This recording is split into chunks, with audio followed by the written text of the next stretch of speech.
जय सिया राम। मैं आचार्य राजेश श्री राम जन्मभूमि अयोध्या से।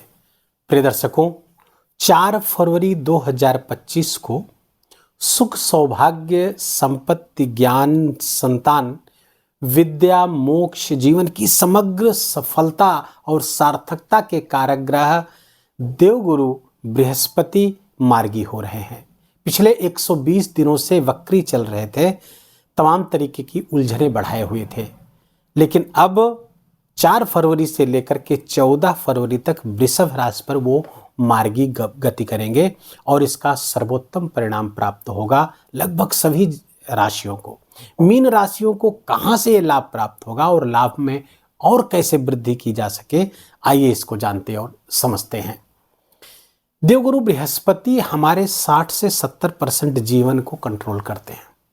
हमारा पैदा होना, कहाँ पैदा होंगे, किनके घर पैदा होंगे, हमारे माता पिता कैसे होंगे, हमारी शिक्षा कैसी होगी और हमारी शादी, हमारा विवाह कैसा होगा, जीवन साथी कैसा होगा, साथ ही साथ हमारी आजीविका के कैसे साधन होंगे और अंततः हमारे आध्यात्मिक प्रगति कैसे हो पाएगी, मोक्ष की स्थिति क्या रहेगी, इन सब की स्थिति सब देवगुरु बृहस्पति से कंट्रोल होती है और ये कुल मिलाकर के 70% के करीब बनता है।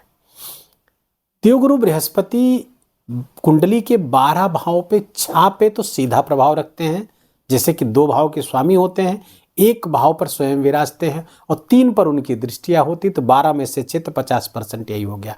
लेकिन साथ साथ द्वितीय, प्रथम, एकादश, पंचम, चतुर्थ, सप्तम, नवम आदि के कारक भी वही होते हैं। तो आप समझ सकते हैं कि कितनी बड़ी मात्रा में हमारे जीवन में देवगुरु बृहस्पति की अनुकूलता अत्यंत महत्वपूर्ण होती है।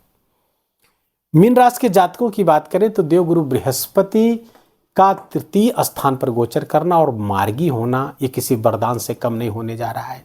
देवगुरु बृहस्पति भाग्य के कारक हैं, 9वें भाव के कारकत्व उनको प्राप्त है और जब अपने कारक वाले ही स्थान को एक्टिवेट करने लगेंगे मार्गी गोचर करते हुए, तो क्या ही कहने, जबरदस्त ये गोचर होने जा रहा है। देवगुरु बृहस्पति आपके 10वें स्थान और राशि स्थान के स्वामी हैं और गोचर कर रहे हैं 3य स्थान पर।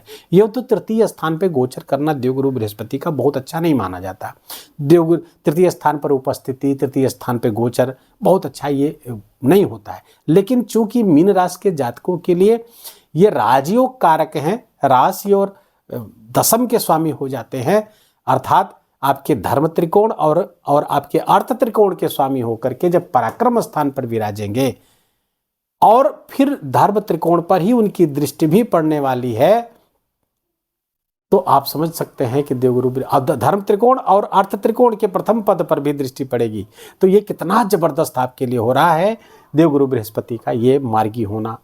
तो कैरियर यहाँ पर बैठ करके एक तो भाई बहनों के साथ संबंध अच्छा करेंगे, पराक्रम पुरुषार्थ आपका बढ़ेगा, आलस्य की स्थिति भी कुछ रह सकती है, उससे आपको थोड़ा सा 2-4 होना पड़ेगा। आलस्य प्रमाद ना आने पाए इस बात का ध्यान रखिएगा, अपने आप को एक्टिवेट रखने का प्रयास करिएगा। इतना आप कर ले गए तो देवगुरु बृहस्पति का ये गोचर आपको याद रहेगा। देवगुरु बृहस्पति यहाँ से बैठ करके जो 5वीं दृष्टि है इनकी आपके 7वें स्थान पर पड़ेगी। 7वां स्थान गृहस्थ जीवन है, व्यापार है, व्यवसाय है और यहाँ से बैठकर देखेंगे तो गृहस्थ जीवन में शुभता लेकर के आएंगे। गृहस्थ जीवन में जीवन साथी के कैरियर में उन्नति लेकर के आएंगे, जीवन साथी के स्वास्थ्य और उनके साथ संबंध को बेहतर करेंगे, पार्टनरशिप में व्यापार व्यवसाय है उसको बेहतर करेंगे और व्यापार व्यवसाय से लाभ कराते हुए दिख रहे हैं। क्योंकि यहाँ पर देवगुरु बृहस्पति की दृष्टि पड़ेगी जब, तो इसको विस्तार देंगे तो व्यापार आपका वृद्धि होगा, व्यापार को बढ़ाने वाले हैं, नए व्यापार आप शुरू कर सकते हैं और इस शुरू करने का अच्छा समय चल रहा है।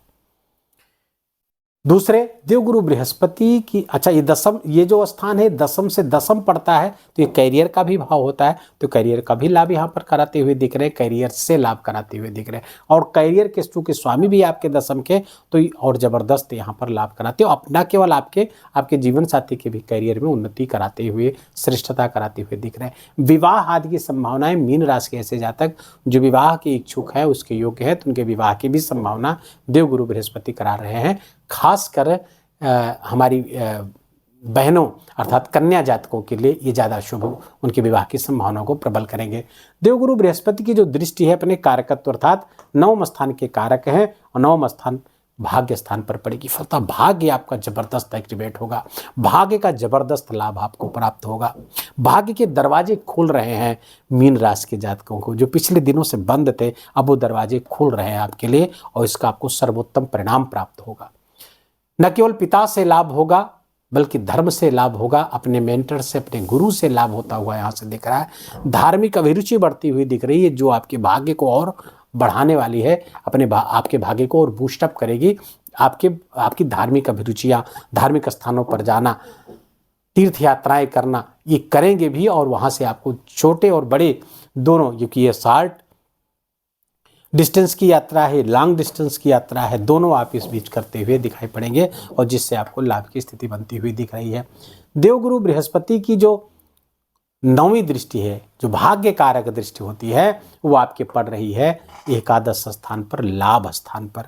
फलतः आपके लाभ को बढ़ाने वाली है, आपके लाभ की वृद्धि करने वाली है, आपके इनकम में वृद्धि देगी, क्योंकि गुरु की दृष्टि है, वहाँ अमृत की वर्षा करेगी, वहाँ को विस्तार देगी। तो आय के नए स्रोत विकसित करते हुए दिख रहे हैं मीन राशि के जातक, आय में वृद्धि होती हुई दिख रही है, इनकम बढ़ेगा, इच्छा पूर्ति कराते हुए दिख रहे हैं। अपने पराक्रम पुरुषार्थ से, अपने भाग्य के सहयोग से आप अपनी इच्छाओं की पूर्ति, अपने कामनाओं की पूर्ति यहाँ पर करते हुए दिख रहे हैं। और सोशल मीडिया इन्फ्लुएंसर के लिए भी ये बहुत अच्छा गोचर, काउंसलर के लिए बहुत अच्छा गोचर, जो काउंसलिंग के काम करते हैं, पढ़ाने वाले टीचर हैं, प्रीचर हैं, जो प्रवचन आदि करते, सब के लिए देवगुरु बृहस्पति का ये गोचर बहुत ही शानदार परिणाम लेकर के आया है। देवगुरु बृहस्पति यहाँ से बैठ करके, चूंकि राशि के भी स्वामी हैं, तो आपके व्यक्तित्व को आप अपने प्रयासों से अपने व्यक्तित्व के आभा मंडल को बढ़ाएंगे, व्यक्तित्व आपका और बेहतर होगा। करियर में श्रेष्ठता, पदोन्नति, नए काम, नई डील, नए प्रोजेक्ट भी आपको प्राप्त होने की संभावना देवगुरु बृहस्पति दे रहे हैं। मीन राशि के जातकों के लिए हर तरफ से लाभ ही लाभ की स्थिति यहाँ पर कराते हुए देखें। ये 3.5-4 महीने आपके लिए बहुत ही अनुकूल होने वाले हैं। तो क्या सारे मीन राशि के जातकों के लिए अनुकूलता प्राप्त होगी? ये जो मैंने फलादेश कहा सारे मीन राशियों को लाभ प्राप्त होगा? नहीं, सारे लोग नहीं प्राप्त होगा, क्योंकि मैं गोचर का फल बता रहा हूँ, आपकी कुंडली का विश्लेषण नहीं कर रहा हूँ।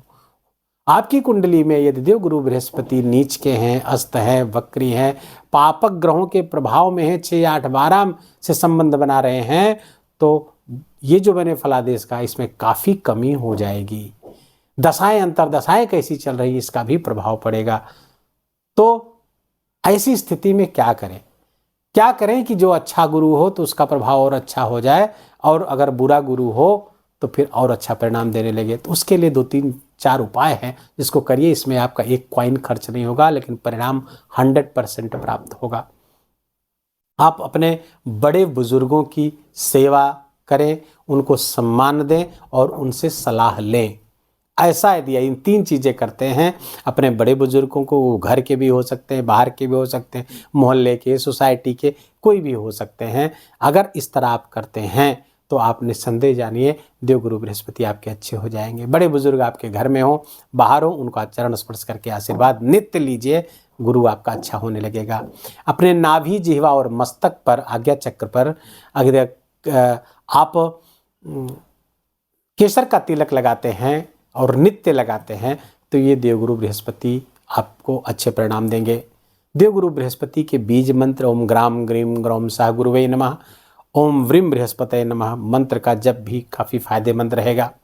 देवगुरु बृहस्पति को अच्छा करने के लिए शास्त्रों का जो गुरु मंत्र है, गायत्री महामंत्र है, उसका भी जप भगवान शिव, हनुमान जी या अपने गुरु का ध्यान करते हुए करेंगे तो भी गुरु बहुत अच्छा हो जाए। गौ माता की सेवा करना बिल्कुल मत भूलिए, क्योंकि गौ माता की सेवा से देवगुरु बृहस्पति अच्छे परिणाम देते हैं।